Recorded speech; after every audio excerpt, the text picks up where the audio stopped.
guys. Ini adalah flexi tail gear ataupun mini portable pump daripada flexi tail.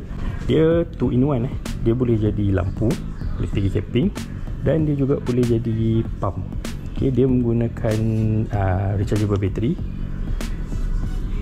Untuk charge dia gunakan type C, dan dia ada juga satu output USB. So just emergency kita boleh gunakan ni sebagai power bank lah untuk kita charge kita punya phone ke, kita punya lampu yang lain ke, aksesori ataupun apa-apa emergency lah, kita boleh gunakan dia sebagai power bank.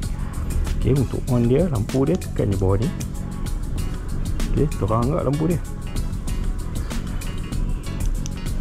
Ok, dan untuk atas ni adalah pump dia lah.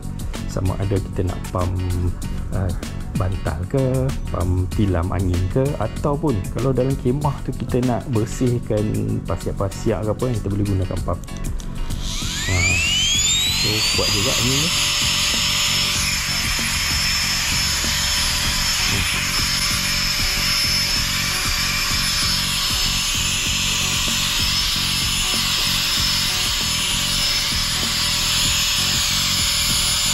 Kalau mana nak dipakai cuma bunyi dia agak kuat sikit lah.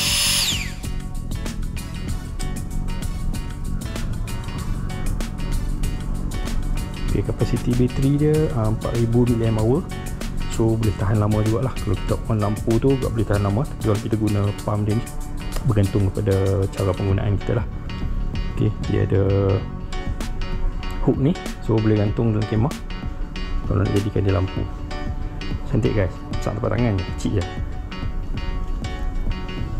Flex tail gear.